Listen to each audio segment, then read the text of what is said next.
Welcome back to Withdrawal Consent. I'm Jack. Today I want to talk to you about an incident that happened a long time ago, and we're going to talk about the terrorism attack done by Israel against mostly Hezbollah in Lebanon and Syria, where they blew up the pagers, and then the next day they blew up the walkie-talkies. And I'm going to pitch this as complete and total terrorism. And when you hear the details and you think about it, it is. And it's amazing to hear people who are pro-Israel praising terrorism, like murdering children. It's insane, right? It's absolutely insane.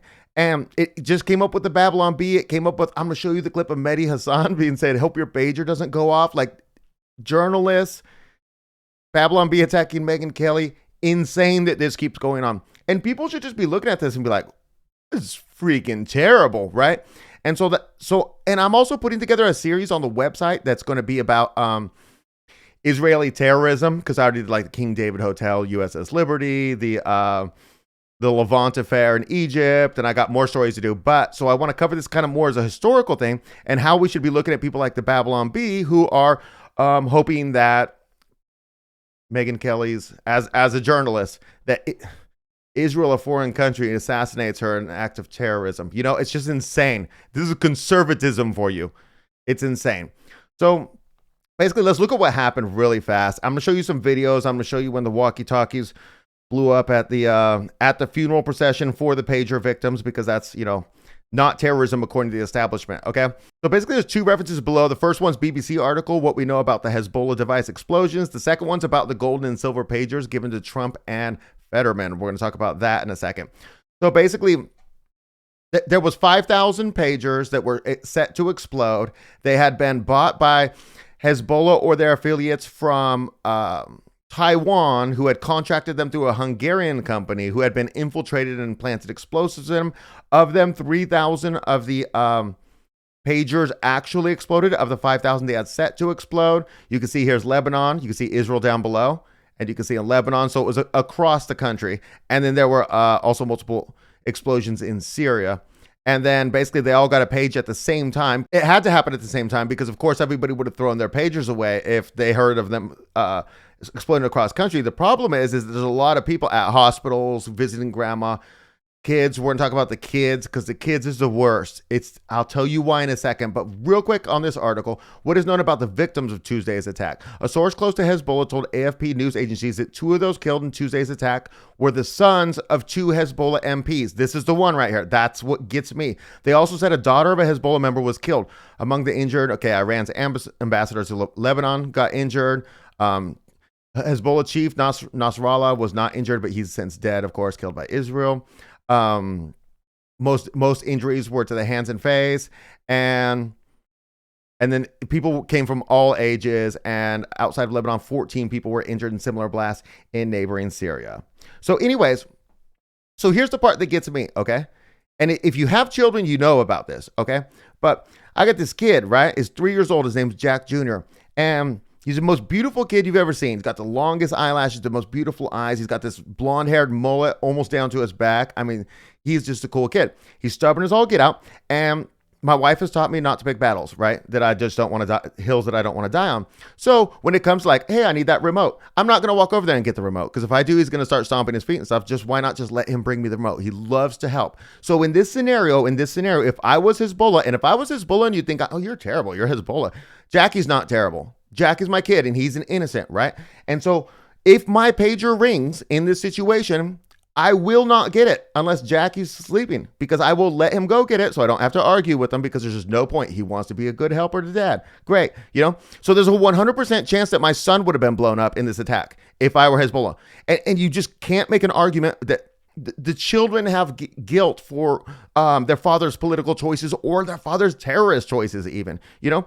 And so when I see this affects me in a certain way where I say, hey, this would be my son getting killed by some country. I mean, you can't say it's not terrorism is all I'm saying, you know? And if you want to argue with that, put something in the description about that. I'd really love to hear your argument about why this is not terrorism, because you're just indiscriminately, you don't know who's handed the pager to who. You don't even know if these people are Hezbollah members. Now, a lot of them I'm sure were that had the pagers, whether their children's died or, you know, that's apparently no concern to Israel and conservatives and Democrats, honestly. And so, But like, if you look at what happened in Gaza, you had this program with probably like some Palantir AI working on it, and they directly bombed a journalist. And then they said, hey, why did you bomb that journalist? And they said, well, the AI told us he was Hamas. Well, why did the AI told you he was Hamas? Well, because he met with Hamas people all the time, way too frequently. He was definitely Hamas. And they're like, he aired all those interviews. He was a journalist. He was wearing a press suit. Not, the vest, and he aired all those interviews with the Hamas people that your AI, and they're like, oh, wow, he was meeting with Hamas a lot. How many of those were in the thing? Like, this is just ridiculous. Anyways, so now let's get to the stupid stuff about them praising this. Okay, so let's look at this article. Second article below, the only other reference from The Hill. Netanyahu gives Fetterman silver-plated beeper. Okay, so you know about the gold beeper. There's Fetterman. You know about the gold beeper that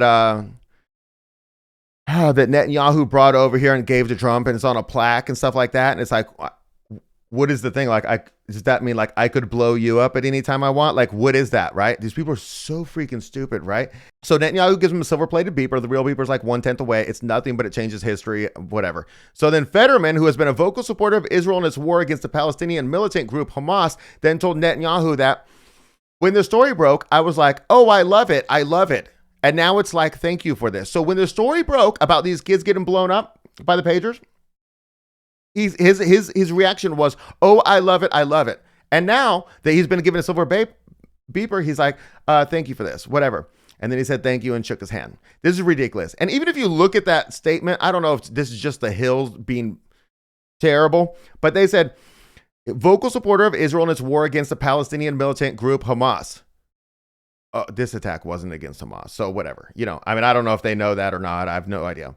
So anyways, he got a silver one, and then, of course, Trump got the gold one. That's ridiculous that they would take these. I would be so insulted. Of course, I wouldn't be praising terrorism in the first place. Okay, so now we're going to talk about this Mehdi Hasan clip. Okay, so he's basically on a show, and there's a panel of people sitting at a table, and he's an argument against this. I don't know if the guy's Israeli or just pro-Israel or Zionist. I have no clue who this guy is, right? And the guy just comes out and says, hey, well, you better be careful your beeper doesn't go off. As this is okay. In just this discourse, it's okay just to say, journalists, you're against Israel. You know what we do to you. You know what we do to journalists. Free journalists, not, Palestinian journalists, a Hamas journalist, none of that. A free journalist sitting at a table with other journalists. Say the wrong thing will blow you up. Now, I want you to watch this clip. The only one I could find for you has Arabic subtitles, and it just is what it is. It's the vocal content. It's going to be in English, and that's what part matters. So here's that clip. I never called you an anti-Semite. I mean, I'm not sitting here saying I'm a supporter of the Palestinians. I'm used to it. Yeah, well, I hope your beeper doesn't go off. The thing is that you just say I should die? You should not. No, did you just say I should be killed? No, I did not say that. No, I did not say that. Hold on, let's I'm not a do that supporter right now. Of the Palestinians. of Hamas. Guys, I let me said talk. Palestinians. Are you a supporter Am I of what? Hamas? No, of course I'm not. Palestinians supporting are Hamas. not. I apologize. On I TV. apologize. Don't say then. Wow. I apologize. You literally. I thought you said Hamas. I You apologize. didn't think I said, Disgusting. don't call us Nazis, but I'm going to outrageous. threaten the brown guy as a This is terrorist why. and kill him. Okay, so obviously, rightly, they pushed back on him, obviously, when he did that. Obviously, I don't know why. I don't know. That guy can never be on TV again, you would think. But what I'm trying to show you is that in his mind's so distorted that that's an okay thing to say. It's like, got you with a little quip, or we'll blow you up. Either way, you know what I mean? Like, what if Mehdi Hasan had said, what if I were to strap a vest full of explosives and come to your home? Like, dude, we would never see that dude again. That would be the most insane thing. And optically, it should be the worst thing for a Muslim to say. It should be the worst thing. And you're like, oh, wow, I was right about them. Or whatever you think, if you have any, but the Jewish people can just do it. And it's like, people are okay with it because it's still going on. Now I want you to look at this Babylon Bee image, right? And so this, they posted this on Twitter, and then they quickly pulled it down when they got a bunch of backlash. So it says, Megyn Kelly gets rid of old pagers just to be safe, right? And they show Megyn Kelly with a picture of a pager, right? And okay, it's a satire website, and you're totally allowed to do satire, any type of satire you want. I just don't think it's funny. I do honestly kind of think it's funny in a certain way that they didn't mean to, because when Tim Pool responded to this, he's like, oh, so your point to this satire is that Megyn Kelly, who's pro-Israel, but she gives a slight amount of pushback. And they're like, your point, Babylon B, is that's enough for Israel to come as terrorists and assassinate an American journalist. That's what you're saying, for a slight amount of pushback. So this is not Candace Owens doing a full pushback. This is not Tucker Carlson doing a 90% pushback. This is like a 12% pushback is Megyn Kelly's doing. And that's okay. That's what you're saying. And Tim Pool said that and they took it down. And they might have taken it down just because it was too accurate and showed too real what Israel, pro-Israel, and Zionists, because these are not Jews, and to my knowledge, at Babylon B. These are just Zionists.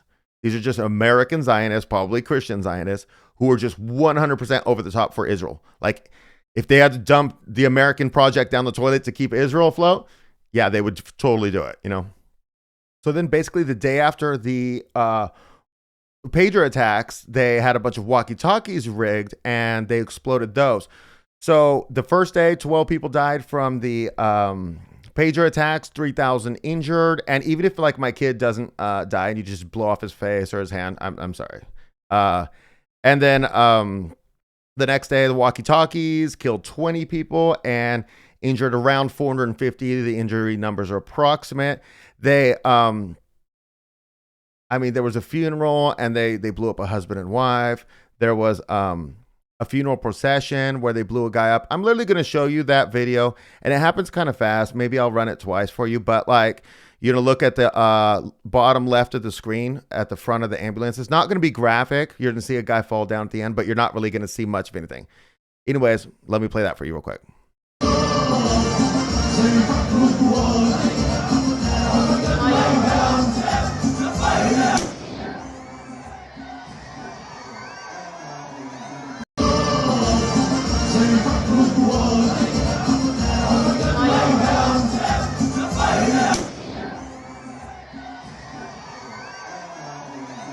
I can't tell you whether or not the walkie-talkies blowing up during the funeral processions for the pagers were on purpose or not. It's just like the pagers. They all had to go off at the same time so that people wouldn't throw away their walkie-talkies. That's obvious.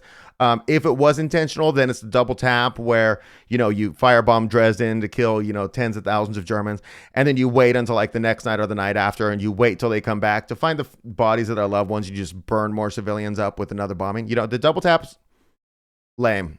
The double tap for civilian casualties is lame. The double tap for medical units is also lame. If there's some way you're doing that so against somebody you're at war with to get military targets twice, non-medical military targets, I'll give you that. Anyways, so I think this is relevant historically, this episode, but it's also relevant because it keeps coming up. And are people keep going to do this? And are you going to support somebody? Like I used to watch Babylon B all the time. I won't watch them anymore at all. Just because of the Zionism, not even because of this particular thing. Like, I'm over it. Even though they had great content that was very accurate satire in regards to cultural issues. But I'm not going to give them the views now. If they despise America and love a foreign country. Anyways, that's basically what I got for you. We're going to see more instances come up in the future of the pager stuff. We shouldn't see them. They should learn from the Mehdi Hasan thing, but not everybody knows about everything. There might even be more instances of people threatening that Israel terroristically assassinate journalists than I even brought up today. These are just the ones that I'm aware of. Anyways, that's what I got for you guys. Hope to see you next time.